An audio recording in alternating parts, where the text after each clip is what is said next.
Tonight, details emerge about a fatal plane crash in Ontario. Among the victims, 2 Canadian residents and a family of 5, including 3 kids. The aircraft was destroyed. We've got the latest right near the scene. A defiant Andrew Scheer says he is staying. Rosie and At Issue are here. A Manitoba employee recruitment drive takes a dig at Quebec. And living beside a rising Great Lake, paying a devastating price. If this breaches, we're gone. Bankrupt. Bankrupt. Yep. Record high water levels, not nearly enough money. This is The National. We have new details tonight about a plane crash in Ontario that led to the deaths of all 7 people on board. The pilot, his wife, their 3 children, and 2 friends all crammed last evening into a 6-seater airplane. They took off from this airport near Toronto, and then the plane contacted an airport about 200 kilometers away in Kingston, Ontario, moments before crashing in a wooded area nearby. The pilot bought the plane earlier this year, and as Judy Trin shows us, it was his pride and joy. My name is Otabek Oblakulov, and this is my 1965 Piper Cherokee. Flying was Otabek Oblakulov's passion, and 2 years after earning his pilot's certificate, the Houston engineer purchased his own plane to share his dream with his family. I put my whole family in, put my camping gear right here in the nose compartment. All the stuff that we need in the back. Oblakulov's family, along with his 2 other close friends, a newlywed couple from Toronto, died when his Piper Cherokee crashed. Unfortunately, all 7 people were fatally injured. It took an Air Force search and rescue helicopter to locate the wreckage. On the ground, Oblakulov's Kingston friends waited for answers. Oblakulov and his passengers were supposed to spend the night at Mehmet Basti's home. No, we were waiting when they will land. They were planning to call us, and we were just trying to reach WhatsApp, normal phone, and we couldn't reach. Then we just accepted, maybe they don't have connection. The morning time, I just search on the Google. And I know the plane, I know the route, everything. Investigators with the Transportation Safety Board are now trying to determine the cause of the crash. It was a very steep impact, so significantly steep, and the aircraft was destroyed. So. The TSB says it will most likely have to take the broken pieces of the plane back to its laboratory for further analysis. It will also take a close look at the maintenance record as well as the pilot's experience. Weather may also have been a factor. There was rain and strong winds. Unfortunately, the accident happened. The condition was not the best condition to fly on for a small airplane. Personally, I will think about it 2 or 3 times before I will take my airplane to fly, because with that condition. Oblakulov's friends say this was his first time flying in Canada. I saw other people having their own plane and flying out of here, and kind of inspired me. The 2 families were en route to Quebec City, a journey and lives cut short. Judy Trin, CBC News, Kingston. Okay, to Ottawa now, and Rosie, the spotlight on Andrew Scheer is certainly getting awfully bright. Yeah, the Conservatives expanded their seat count, of course, in the last election, Adrian, but instead of showing their leader appreciation, now many want to show him the door. Andrew Scheer is a man under siege, staring down an insurgency that seems to be gaining momentum. Hannah Thibodeau now on Scheer's fight for his leadership. I am staying on to fight the fight that Canadians elected us to do. But many in Andrew Scheer's own party are mobilizing to get him out now. Now is not the time for internal divisions or internal party politics. That is an unfortunate part of the Conservative tradition in this country. Today, another voice called for change. Stephen Harper's former campaign director is warning Scheer not to hang on. It looks like Andrew right now would like to remain as leader. I do not think, though, it's in his best interest or the best interest of the party for the discussions to continue the way that they're happening now. Some sources believe Scheer can win enough support to keep his job at the leadership review in April. But they say that will only hurt the party. I feel if he stays on as leader, Justin Trudeau is going to win a majority government next time around. So efforts are ramping up for Scheer's immediate ouster, including a campaign founded in part by Corey Tenike, who was involved in Maxime Bernier's failed leadership bid against Scheer. His election performance was very disappointing, but his post-election performance has been abysmal. He's had no direction, no passion, no conviction. It's quite alarming to see him just fumbling from one day to the next without any clear plan on how the Conservatives are going to win government next time around. The Conservative Party's official election post-mortem isn't shaping up well for Scheer either. Sources say the message so far has been consistent, that the campaign was a failure and Scheer's performance is partly to blame. Hannah Thibodeau, CBC News, Ottawa. So good thing At Issue is here with a closer look at Andrew Scheer's troubles and how he's handling it all. Andrew, Chantal, and Paul Wells will kick that around and more in about 20 minutes' time. We've got our eye on another political battle forming tonight. Manitoba is taking a dig at Quebec, and Quebec is firing back. It's about a Manitoba ad campaign to recruit French-speaking public service workers. It lists 21 reasons, a direct shot at Quebec's Bill 21, and it's got people talking. Alison Northcott picks up the story. If I wanted to be a crime prosecutor, for instance, I can no longer do this. Law student Siba Shashu is exactly the kind of potential public servant Manitoba wants to attract with this campaign. It makes me feel really excluded. It doesn't make me feel like I was born and raised here at all. A common complaint from people affected by Quebec's Bill 21, which forbids some public sector workers from wearing religious symbols on the job. Does this tempt you? It does. It does. Although previously I've insisted I want to fight this. I want to stay here. This is home for me. This is where I feel I belong. But if this persists, why wouldn't I go somewhere where I am welcome? The ad lists Manitoba's Francophone community and cultural diversity, along with the Winnipeg Jets and this year's Grey Cup champions, the Blue Bombers. Quebec politicians are not impressed. Mind your own business. This is a joke. I'm pretty sure that people would rather go to Montreal, Quebec City, and elsewhere in Quebec than to live in Winnipeg or Manitoba. If Mr. Pallister thinks that he is helping the people here that are the victims of that law, he's doing a big mistake. He's just fueling the rhetoric of François Legault and the Parti québécois. This money would have been better spent for French services in Manitoba. And I think Mr. Pallister must work to keep his own people in Manitoba, like Dustin Byfuglien with the Jets. Legault there with a jab at Pallister about troubles the Jets are having with one of their star players. Manitoba's premier says his province needs bilingual civil servants, but he's also sending a message. This bill may be seen as popular by many people in Quebec and outside of it.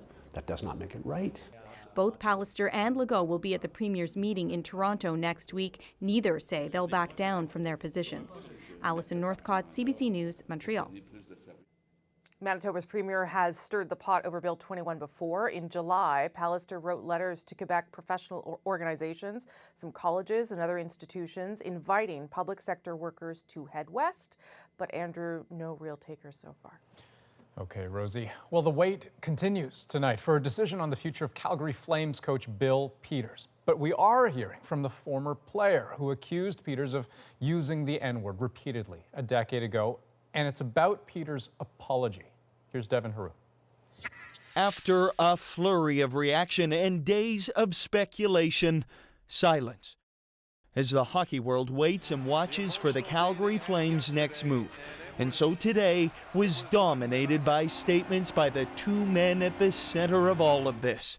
From Flames head coach Bill Peters, a lengthy note to the team last night, apologizing for offensive language used in a professional setting a decade ago.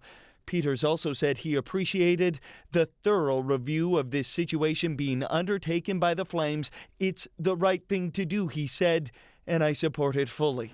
But no apology to Akim Aliu, who today responded saying he found Peters' words misleading, insincere, and concerning, and that he's accepted an invitation from the NHL to meet and discuss this situation. Meanwhile, the wait continues for a decision from the team. We are not trying to stall or take time or drag our feet. It's a serious matter. This legal analyst says the delay all comes down to business. If the Flames keep a coach or hang on to Bill Peters as a head coach, someone who has effectively conceded he used the N-word, that at a fundamental level is simply not good for business. So set aside morality, set aside legal issues. Macramella says the Flames can fire Peters at any minute, but conducting a thorough investigation could be beneficial. If they fire him with cause, that is good cause, they don't have to pay him out what's owed on his deal. And so they're trying to assess here, can we fire him with cause?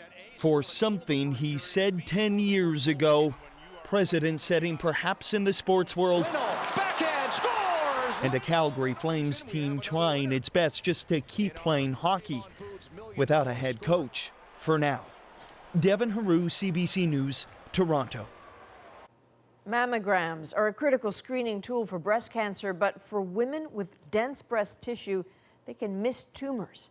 A new study suggests supplemental MRIs or magnetic resonance imaging could be helpful. As Cass Russi tells us, it may have some patients rethinking their options. These days, Joan Bush treasures the simplest moments in life, in sharp contrast to worrying events 10 years ago when a routine mammogram revealed a lump in her right breast. I was sent for further screening at PMH, where I had an ultrasound and biopsies, and ultimately was told that I did have breast cancer. A lumpectomy was scheduled, but an MRI performed before surgery spotted 3 more tumors in Bush's left breast. It was the worst day of my life and the best day of my life. Bush has dense breasts, a trait she shares with about 40% of women. The breast tissue can hide cancerous tumors, making them harder to spot on a mammogram. The mammogram is looking for things that are white, and when your breast tissue is more dense, it's more white on the x-ray, and it's very hard to see things that are white on white. A study in the New England Journal of Medicine has found that giving women with dense breasts a supplementary MRI to detect cancer may be more useful than mammograms alone. It involved more than 40,000 Dutch women with extremely dense breasts who had normal results from a mammogram. About 8,000 of the women were also randomly offered an MRI scan. The study found that a supplemental MRI scan was more effective at detecting some cancer. There is no perfect screening test. Mammography does very well for most women, but for the women who have maybe the 12% of women who have the most dense breasts, we call them extremely dense, mammography, its accuracy tends to fall off. And that's where supplemental screening using MRI or perhaps ultrasound can find cancers that would be missed on mammography. MRIs are more sensitive and better at detecting smaller tumors earlier, but they're not perfect. They can also produce false positives. Still, Joan Bush is grateful for the MRI screening she got. They caught it. They were able to treat it. They were able to. I was able to make the decision to have a bilateral mastectomy, and I'm healthy today.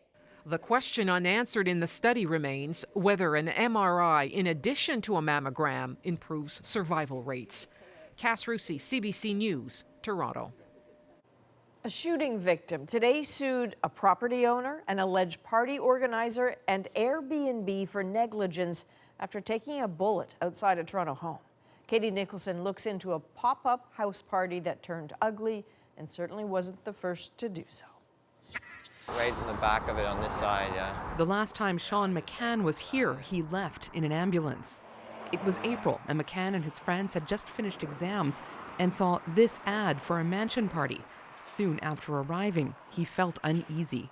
People were fighting and pushing each other around, and it just didn't seem great. There was one person I saw with a knife, and that's when we said, you know what, let's go.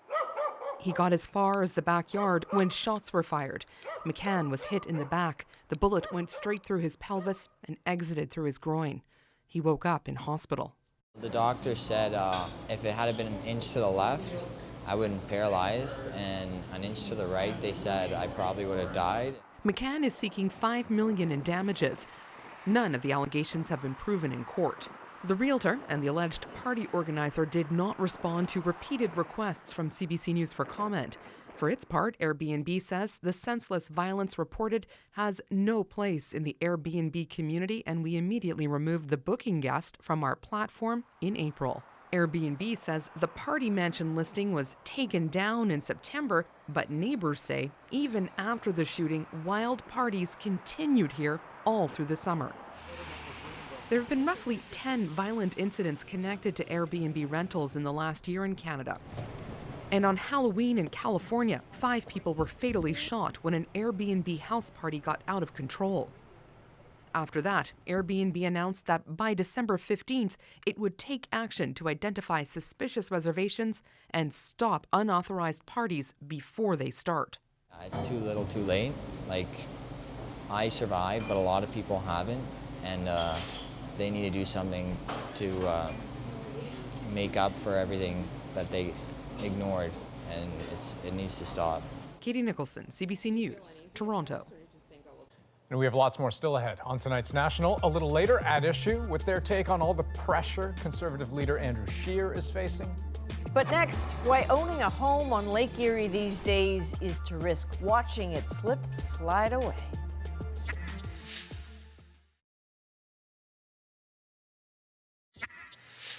Water levels on the Great Lakes are unusually high right now, and they'll likely stay that way for several months. It's making an already desperate situation worse for many property owners along the shore of Lake Erie as they watch their homes and cottages slowly slip into the lake.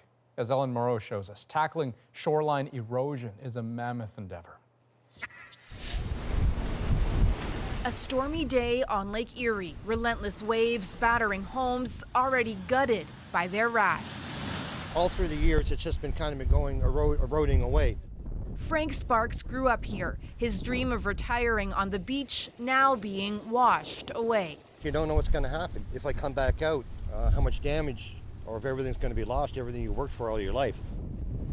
This year, Lake Erie topped its highest level ever recorded. The high water has fueled widespread shoreline erosion. Down the road, the lake swallows Sue O'Brien's lawn, the water rushing in from the backyard. 7 sandbags with the steel posts driven in. Yeah. The night before, O'Brien showed us her futile attempts to hold it back. More than $100,000 spent and It's very stressful.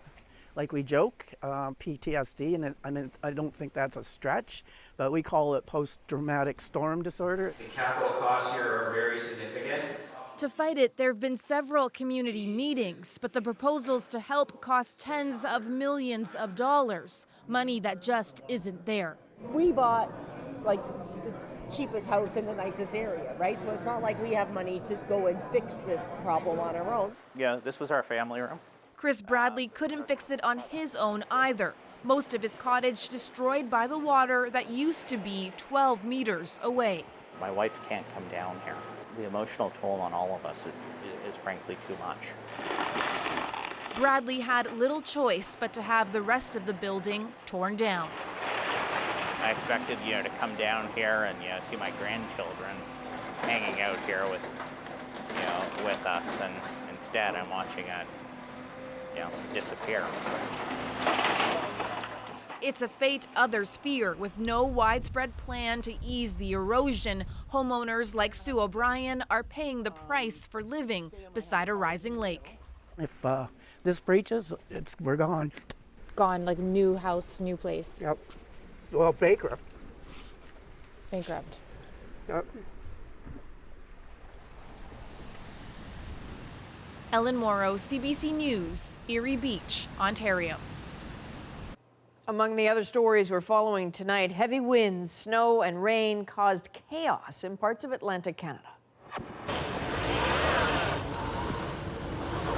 Look at that. The area around Halifax took the brunt of today's weather system, leading to commuter chaos on the roads. Numerous flight cancellations. Heavy congestion continues to be seen throughout the province. At its peak, Nova Scotia Power reported more than 43,000 customers were in the dark.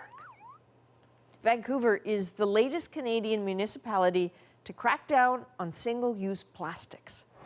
What we're going to be doing is starting with an education-based approach to enforcement to allow businesses time to transition. So we'll be providing a lot of support in terms of education materials.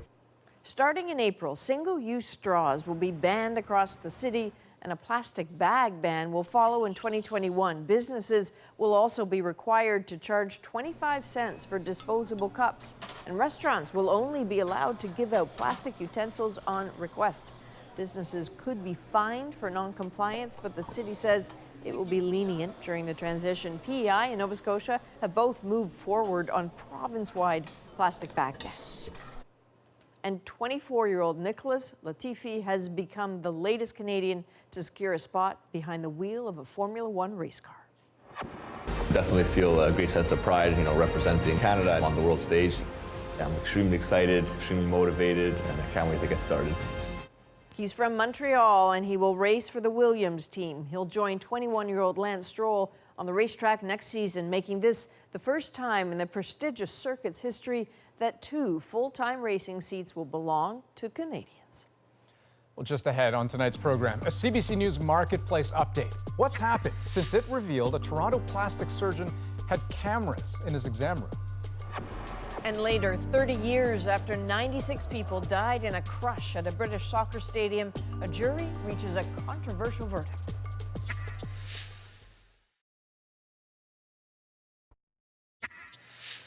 An update tonight on a story we told you that led to 2 official investigations. Our CBC Marketplace colleagues uncovered security cameras inside a doctor's examination rooms where patients undress. And today, some of those former patients took legal action. Makta Gabraselassie has this exclusive. Sometimes the news that pops up on your phone is shocking. It was for this woman when last year she found CBC's story about Dr. Martin Hugenberg's clinic and the security cameras in patient rooms.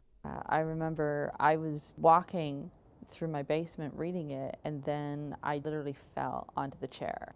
And I was overcome with humiliation. Just months before, she went to the plastic surgeon's clinic for a consultation. We're protecting her identity. There was no mention of any cameras, and the only camera I saw was the camera the nurse used to take photos, after I had disrobed. The cameras were unexpectedly spotted during a larger hidden camera investigation into the marketing of breast implants. I have a question. Is there a camera out there? That's for the doctor's record. Oh, okay. I don't really feel comfortable being unclothed in front of the camera. At the time, Dr. Hugenberg said they were for security reasons. Almost a year later, he could face a class action lawsuit. JC is one of 2 plaintiffs, and the other is a woman we first interviewed in May. I felt violated, and he had no right to do that. You know what? I think I do see what you mean. The team of lawyers filed the paperwork today, asking for $75 million with more to come. Just shocking to hear that a doctor would do that, given their position of authority and the special relationship that a physician has with their patient. They also allege Dr. Hugenberg posted photos and videos of patients on social media without consent. Hugenberg has previously denied this. The allegations have not been proven in court. Meanwhile, Ontario's privacy commissioner found the doctor broke the rules. These documents say the cameras were rolling 24/7. The footage was deleted about every 30 days. And Dr. Hugenberg had access to the live feed on his phone. The cameras have since been removed from examination rooms, but JC says it's not enough. Even though the cameras are no longer rolling, he still has to be held accountable. Dr. Hugenberg still faces misconduct allegations. The College of Physicians and Surgeons of Ontario has rescheduled a hearing for next year. Makta Gabraselassie, CBC News, Toronto. And our Marketplace colleagues reached out to Dr. Hugenberg this afternoon for a response, but they have yet to hear back. Stay with us. Rosie will be back in 2 minutes with the At Issue panel. Chantal, Andrew, and Paul Wells on the Conservative Party's growing dissent over Andrew Scheer's leadership. And later on This American Thanksgiving, how the impeachment drama is playing in a U.S. community.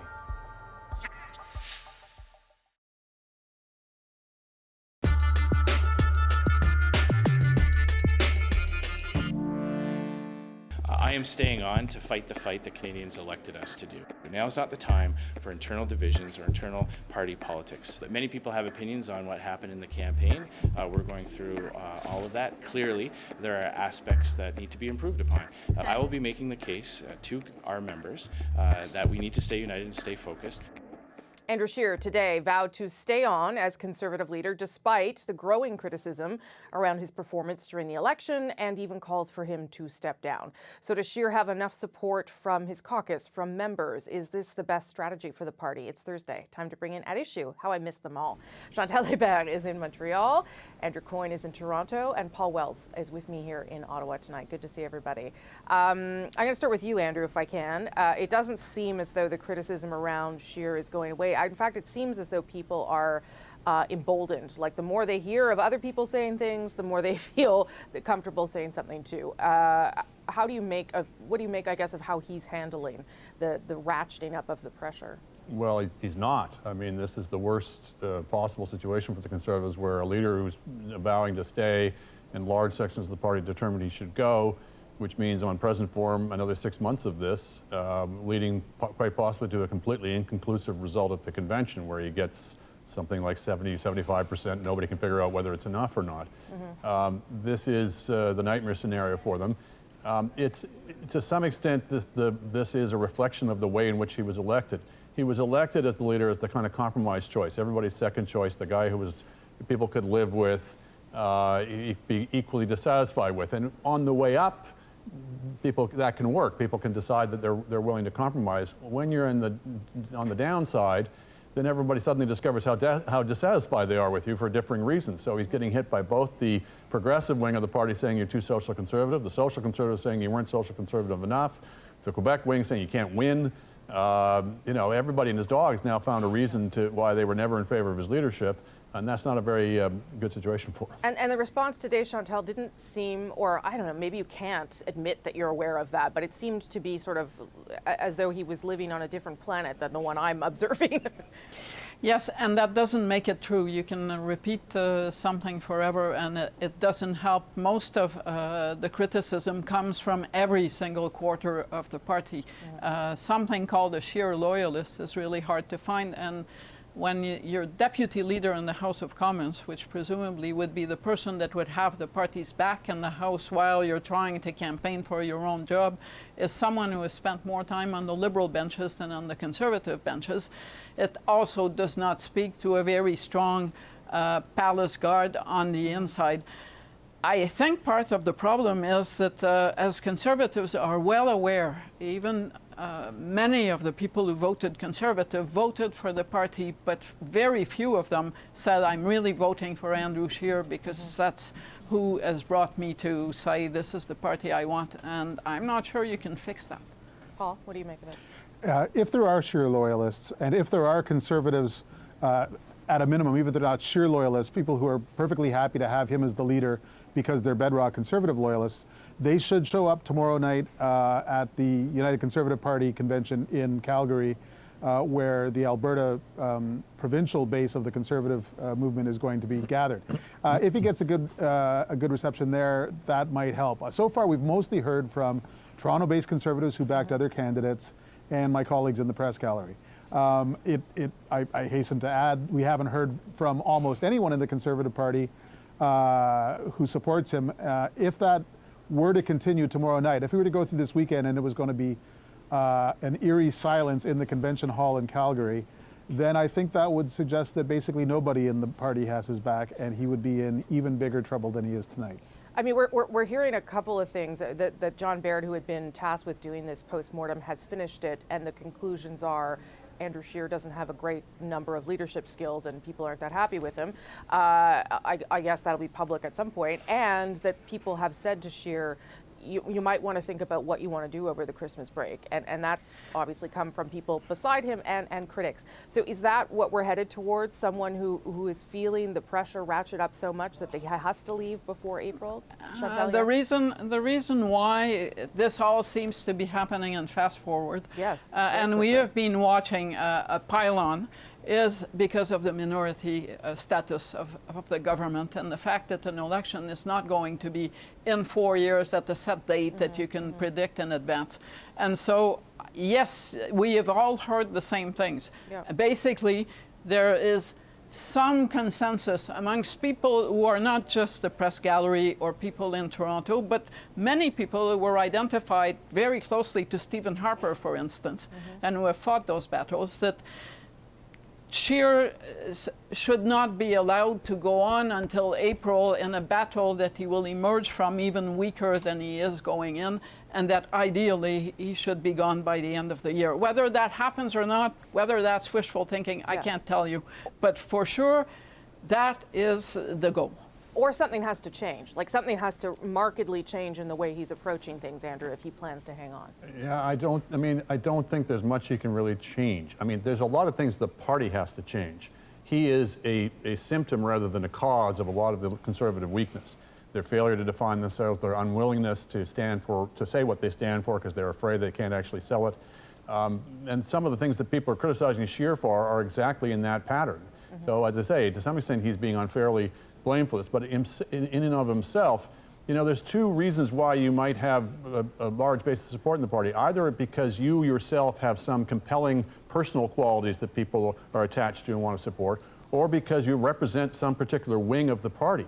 And I think what we're finding is he's got neither of those bases of support, neither in his own persona nor in terms of what he stands for within the party. And so, to echo my colleagues, you know, it's not so much the cries of his critics that's really damning him at this point, it's the silence of his supposed supporters. Well, it makes you sort of realize, and Paul, you would be able to speak to this all too well, how good Stephen Harper was at keeping all those groups together, that coalition together. And maybe it's not a fair comparison, but it doesn't seem as though Scheer is reaching out in any way, the way Harper might have. It's funny, I talked to a former Harper staffer about 2 years ago who said the thing that people didn't really understand is how much time he spent reconciling the various factions in the party. Look, their opponents just say all conservatives are, they're all the same, you know, but it doesn't feel that way to conservatives. And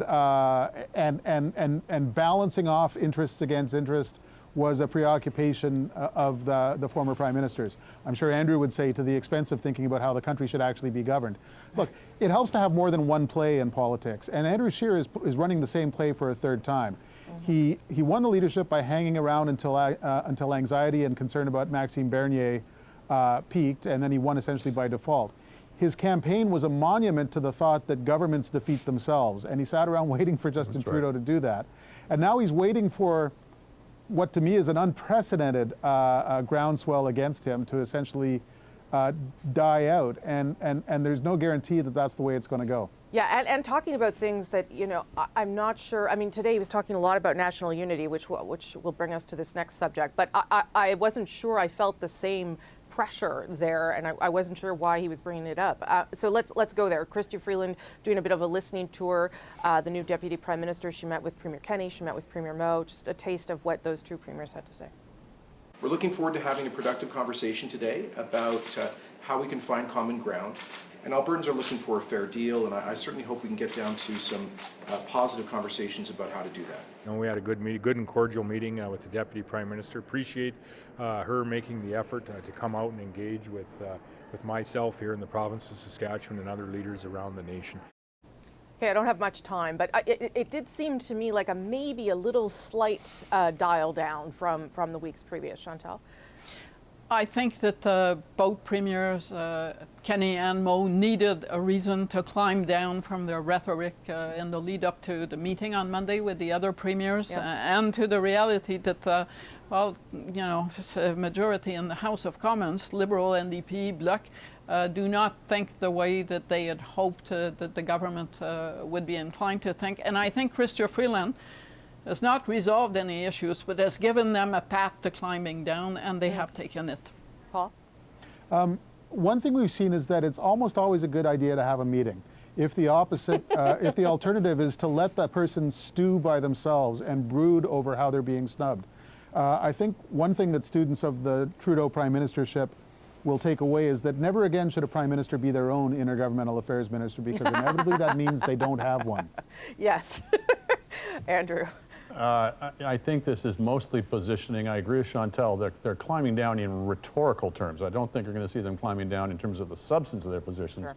But you don't want to overplay your hand in politics, and you don't want to be seen to be the bad guy, to be the intransigent one. So it was an opportunity for them to sound a little more statesmanlike.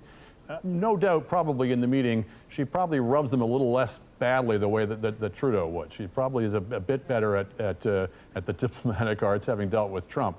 but we'll see how long this peace lasts, because I don't think, to take up a point we made last time, I don't think she's got a lot she can offer them. Although, you know, when you have Doug Ford acting as sort of the great unifier of the country, I would imagine that inspires... That's how much trouble we're in. I would imagine that inspires Jason Kenney to say, whoa. Just last thought on that, Chantal. What does that meeting next week, what needs to happen there at that Premier's meeting? They need to come out of it not looking like they're a bunch of cats and dogs that were thrown together for an afternoon. So they're going to have to try really hard to find some common ground. In federal, provincial politics, that usually means finding something that they can all agree on that Ottawa is doing wrong. What might that be, Andrew, do you think? More money. It's almost always some combination of money and powers. Yeah. And I agree with Chantal, that's the only thing they can usually agree on. Last word to you, Paul. Every premier who's come to Justin Trudeau in the last month complaining about equalization has been told by the Prime Minister, look, there's no problem here. You guys agree among yourselves as among premiers and tell me what the solution is. It's a devilish response. Yeah. Okay. Thanks, everybody. That was a good one. Before we go, be sure to subscribe to At Issue, the podcast, for extra content. This week, we're going to look ahead briefly to next week's throne speech. Look for it on iTunes, any major podcast app, our website, cbcnews.ca/thenational. That was a good one. Okay, stay with us. We're back in 2 minutes' time with Donald Trump's Thanksgiving surprise, a whirlwind visit to U.S. troops in Afghanistan.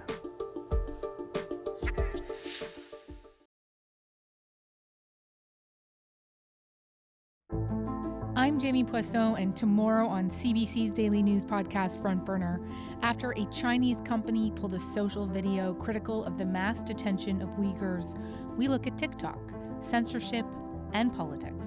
Subscribe wherever you get your podcasts. Welcome back. Even 30 years later, England's Hillsborough tragedy still has the power to shock. Back then, 96 soccer fans were crushed to death. Today, the police commander in charge that night was cleared of criminal responsibility. People are found to have been unlawfully killed to a criminal standard by an inquest jury. And somebody has got to be held responsible for 96 deaths. It's the biggest sporting disaster in British legal history. Former Chief Superintendent David Duckenfield was found not guilty today of gross negligence manslaughter. The court heard that as that game was getting underway, but with a huge bottleneck of fans still trying to get in, Duckenfield ordered the exit gates opened to let them in more quickly. More than 2,000 fans then flooded into the place where the crush happened. According to an earlier inquest, that was the direct cause of all those deaths. In Texas tonight, firefighters working against a fire at a gas plant that's forced the evacuation of more than 50,000 people. The flames aren't as big as they were yesterday, but thick black smoke continues to pour out of the plant. Everyone within a 6.5-kilometer radius has been told to leave. Officials are monitoring the air quality closely. 3 workers were hurt in the initial explosion. No word yet on the cause. Donald Trump has made a surprise visit to Afghanistan, where he attended a turkey dinner with U.S. troops. There's nowhere I'd rather celebrate this Thanksgiving than right here with the toughest, strongest, best and bravest warriors on the face of the earth. It was the president's first trip to the country and his second to a war zone where American troops are stationed. He also announced that peace talks with the Taliban have restarted, and he took time to meet with the president of Afghanistan. And this being American Thanksgiving, we're taking a visit to Fredericksburg, Virginia, where people are not talking turkey, they are chewing over impeachment. Paul Hunter listens in. That's in 2 minutes.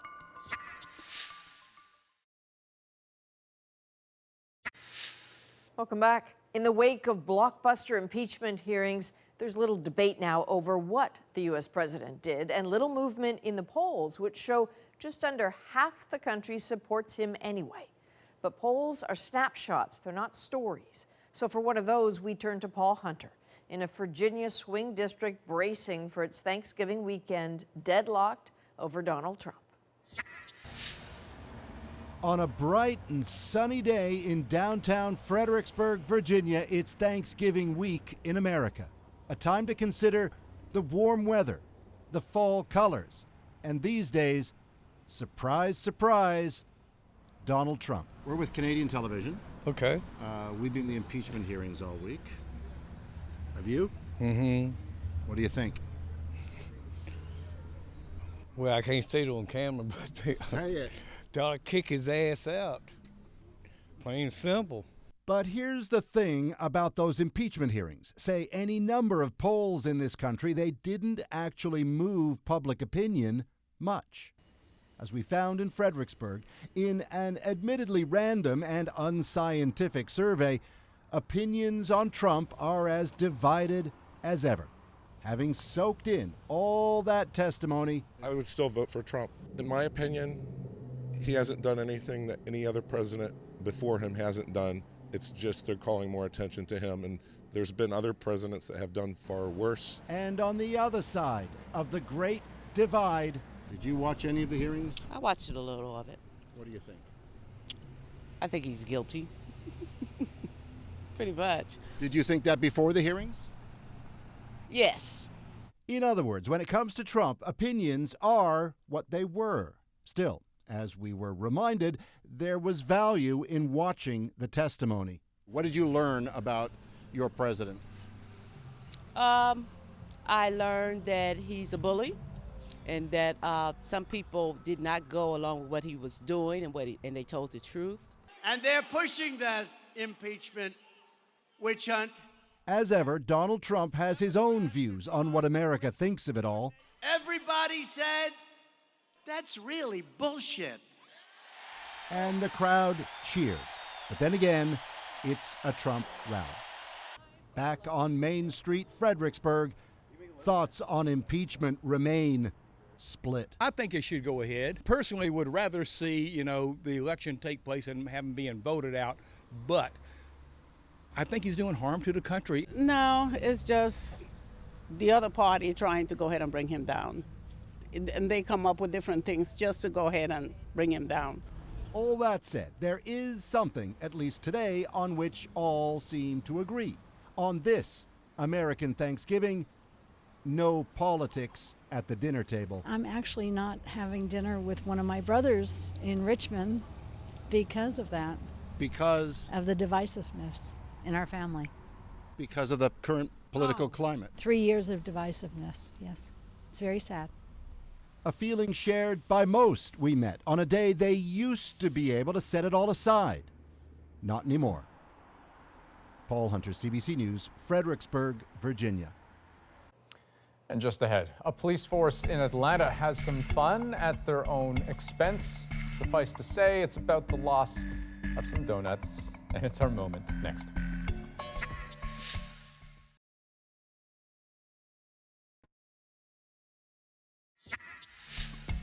So police officers in Brookhaven, Georgia, answered a call they themselves say no officer wants to hear. Donuts scattered along the curb and into the gutter.